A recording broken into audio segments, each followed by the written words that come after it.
If you're trying to sell more of your stuff, we're going to be talking today about some simple truths around sales and what some people get wrong and what they actually do to hurt their business. All that and more is on today's podcast episode.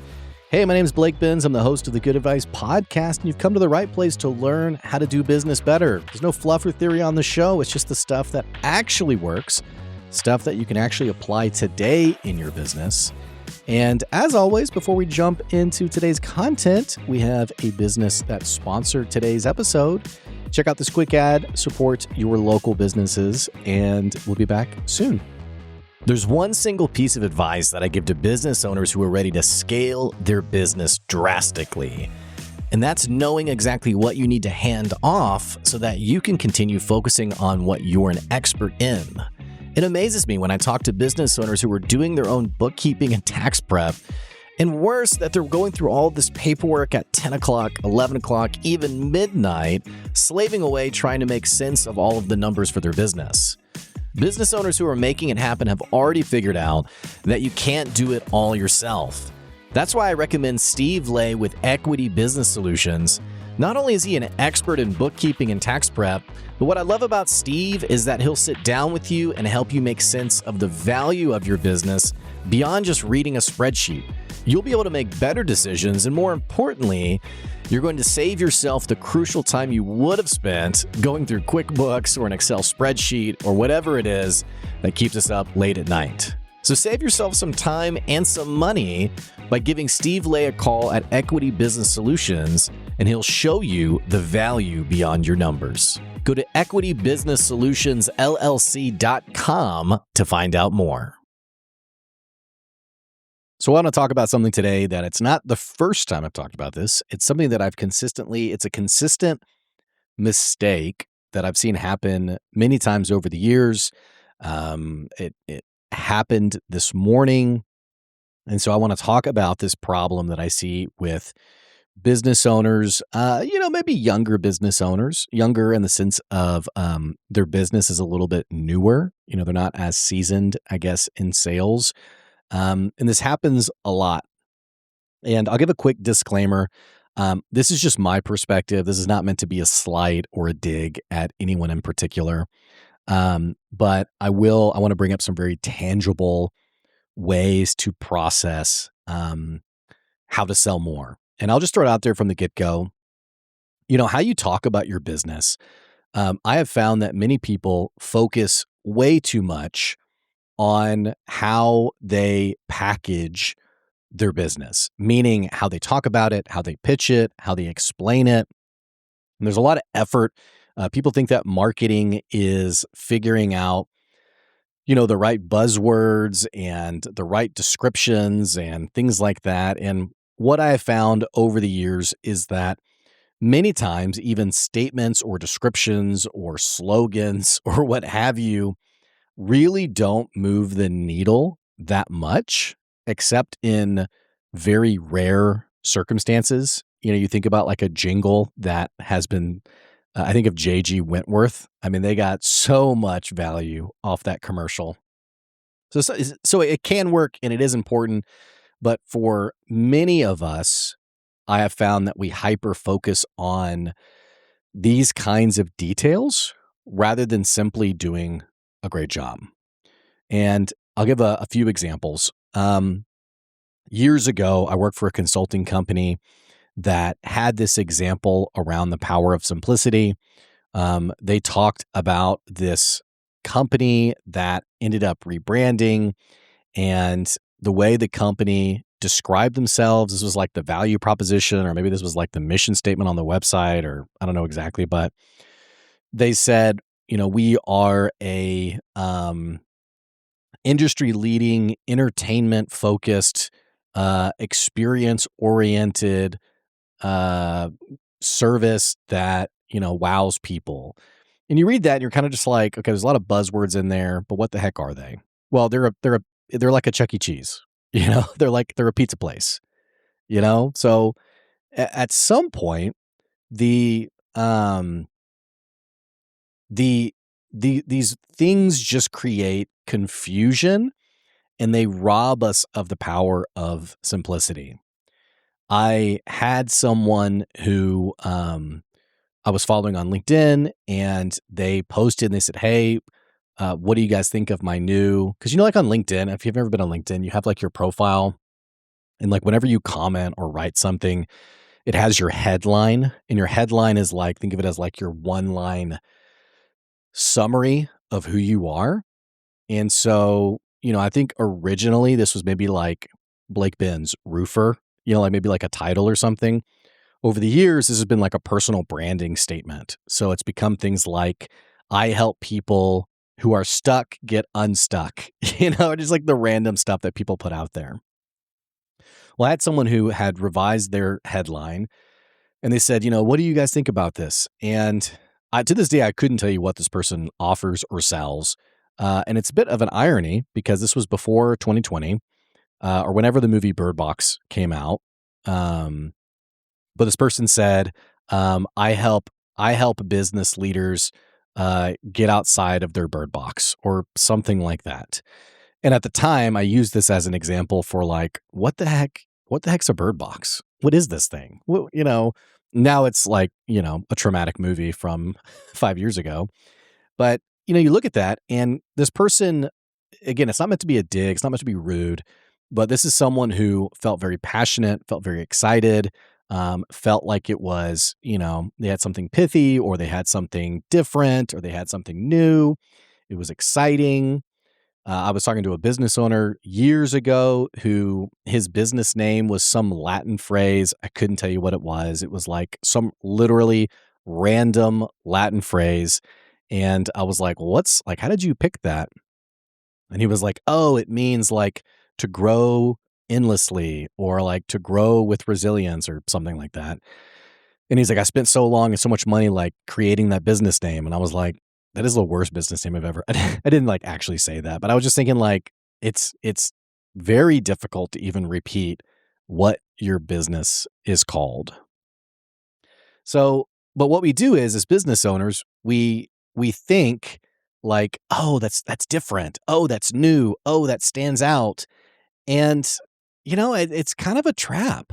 I see people, I go to like a lot of networking groups and I see people like try different pitches and different descriptions and different things. And again, not that there's not like merit to these kinds of conversations. I think there is merit to like trying new things and seeing what registers and seeing like, maybe you have 5 or 6 services and the crowd's pretty mild about like this one service you talk about, but when you talk about this other service, you have people coming up to you afterwards being like, I got to know more about that. Like, what is that? It's not like there's not like merit to these kinds of conversations. The problem though, and I'll pick on one person who I heard at one of these events recently. And again, it's really not meant to be mean or rude, but let's say your business, you are an electrician and when you talk about your business, you get up and you say, we are a premium experience that specializes in custom service solutions for people who are interested in having a more efficient, effective, and safe household. So here's the deal. I, I'm sure there is someone out there who would swear by that statement, by the way. They'd be like, oh, I love it. It's different. It's new. I think this is one of like the worst ways you can describe your business. And again, it shows a mismatch between your expectations for why people buy and why people actually buy. So chances are, if you're an electrician and someone's going to hire you, they're not going to do it because you said you you develop efficient households. Like chances are that's not going to happen. The thing that gets in our head though is we think like, oh, I want to sound different from that other electrical guy. I want to sound different from that other company. Well, what's the easiest way to sound different? Let's put in all this marketing buzz in our pitch. Unfortunately, that is not what gets people to buy. What gets people to buy is very simply, you do what you do better than everyone else. Like, I'm a little bit, uh, concerned as to the number of people who put so much time and energy into wordsmithing and, putting lipstick on a pig rather than simply delivering great solutions.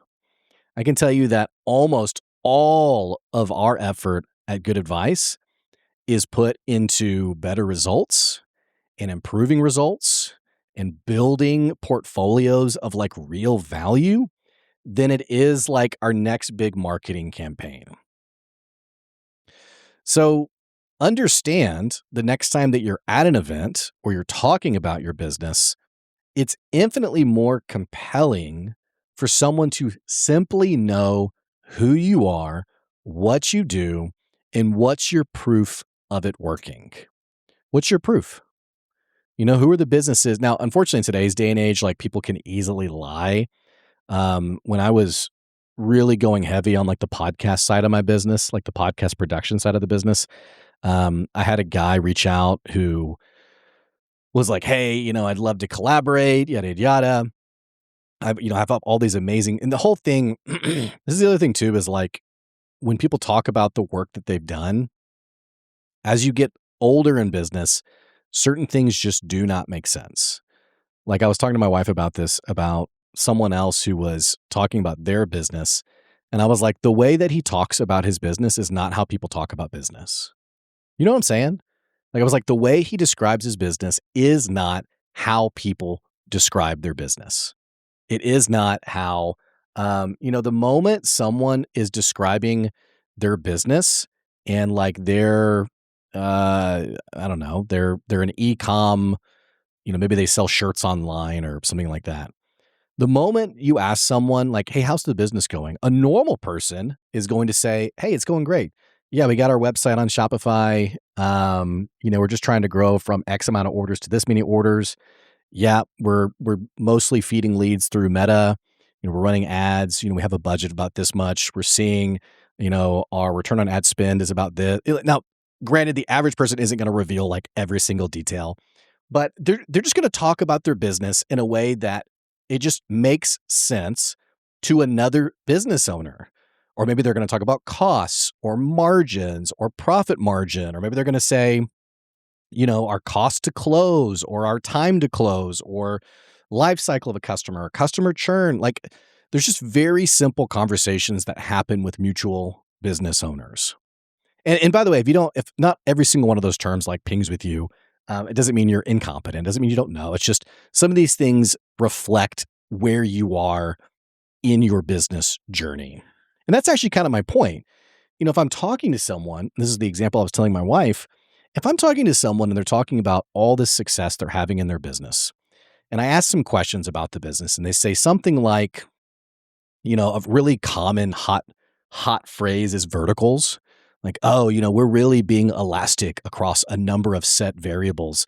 And as we engage with a number of verticals, we're really expanding the scalability and capacity of our business to really deliver 10 times, 10x style results. Like this is such like an online marketing guru framed language. It's not how a normal person talks about their business, right? So, which again, it's not meant to be mean. I'm not attacking anyone in particular. If you so happen to talk that way, it doesn't mean you're a fraud. It's just over time you just learn like what's fluff and like what's real work. So, as a business owner, you want to be someone who you are hyper focused and aware on those results, not on the fluff, not on, we craft premium experiences. Okay, you're a pizza store. Well, so like what this company actually changed their slogan or whatever to was, we're the best dang pizza store in Massachusetts. Simple, clear. It's like, okay, I at least know what it is you sell and what you do. And I also just, by the way, I get really nervous isn't the right word. Suspicious also isn't really the right word. I get kind of wary of someone who can't describe their business in a very clear way, in very clear terms. Suspicious may be the right word. We had a guy who was local. He basically ran away, basically moved away because there were some serious fraud allegations against him. And essentially, what this guy sold was a lot of fluff, and it wasn't cheap. It was, tens of thousands of dollars, or at least several $1,000s. I know one customer spent over 10K, another one spent, I think, around 10K. So yeah, thousands of dollars. And whenever you would ask this guy, like, well, what do you sell? He would say something to the effect of, we maximize your tax return by improving the equity value of your business and as you increase the capital of your brand, we monetize that capital in, points of value for bank lenders and what have it.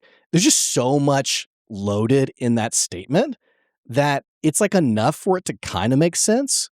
There's a lot of like business terminology in it, but when you actually look at it, you're like, so what do you do? Like what? What is this? So like if you're a roofer, you don't need to talk about the, premium experience and all these different you can just say, yeah, we're roofers. This is what we do. 'Cause, like, understand also, like, the selling process. Someone doesn't buy, excuse me, because of the incredible nature of your statement. Now, I will say to the defense of copywriters out there, this is often how you start the conversation. This is often how you get someone in the door, but it's not what closes someone, and it certainly isn't what creates great long-term customers. I have very good long-term customers who I've had for many years, and I I probably undersell how I talk about our services, but I'm very cut and dry. This is what it is. This is what it's not. If a customer comes to me with like a mismatched expectation, i.e., when are we going to go viral? It's, okay, well, we don't really do that. We don't manage your social media profile. We don't really when am I gonna 10x my business? Well, I'm not running your business, so that's really dependent on you, I guess. So we're very like cut and dry, very clear to the bone in terms of like this is what it is, this is what it's not. But honestly, what is really going to sell someone is the value of what you deliver on. And in year one, you may not have that figured out yet. And honestly, I think having an objective viewpoint and I'll say this like very candidly, we achieve incredible results for our customers. On the same token, I am deeply dissatisfied with the results that we're currently delivering. And that is because my expectation for results is I want to be literally the best option available. Seriously, I want to be the best option available. I want to deliver results that no one else can get. Like that is important to me. And it's not about clout or ego or pride. It's that I genuinely want to make sure that, it's part of my human nature. Like I've just always felt a need to achieve and excel. And if we're going to do it, we're going to do a great job with it. We're not going to, half it. We're not going to just be lazy about it. We're going to do a great job. So we're doing great work now, but it's not the best ever out there. And that's what I'm working towards. And so what that looks like is we're constantly iterating. Man, I have blasted AI so much on the podcast. We're constantly looking at how we can integrate AI. We're constantly trying new tools. We're constantly trying new processes. Man, I have spent hundreds, if not thousands, in the last year alone trying different apps and processes and different things. And it's not, sometimes it's not like let's just throw things at the wall and stick. It is a drive and a hunger to be more efficient, to be better, and ultimately achieve better results. I got an email from a customer who was filled with gratitude a few weeks ago. And the customer basically said, we have some of these problems. Here's X, Y, and Z, what's going on. And I said, hey, man, you're actually already taken care of. We actually already solved that all for you. Hey, you're actually good. Someone had come to this person and been like, hey, here's a problem you guys are dealing with. You're going to have to figure this out. And so the customer came to me to put it in front of me. And it was like, dude, you're covered. We got you, man. We already took care of all that. And the customer said, wow, okay. I love you guys. So like that is the experience that I want for all of my customers. And that is where I spend all of my energy, all of my effort, all of my time. And that has not only been like trying new things, that has been from like a sales aspect, being a better salesperson. I mean, I can't tell you how many hours I've spent online, on YouTube, in sales conversations, chatting with other sales experts, just attending presentations on sales and, figuring out what works for me and what doesn't work for me. Like, I've spent an honest, deep effort into this because I want to be good at what I'm talking about and ultimately what I'm selling. So anyway, put your effort and focus on that rather than how do we have the snazziest, snappiest pitch statement at your next event. Hey, thanks for tuning in to today's podcast episode. If you enjoy the podcast and you want to support the podcast, you can do that two different ways. If you're a business, you want to sponsor an episode, you can always reach out to me at blake@goodadvicecoaching.com. And if you are a other person and you want to support the podcast for as little as $5 a month, we used to say as cheap as a cup of coffee. Now it's cheaper than a cup of coffee. $5 a month. You can check out our Patreon, patreon.com/goodadvice. And I appreciate those businesses and people who have supported the podcast long term. Hey, that's all we got for you today. Thanks for tuning in. That's today's Good Advice. We'll catch you later. See ya.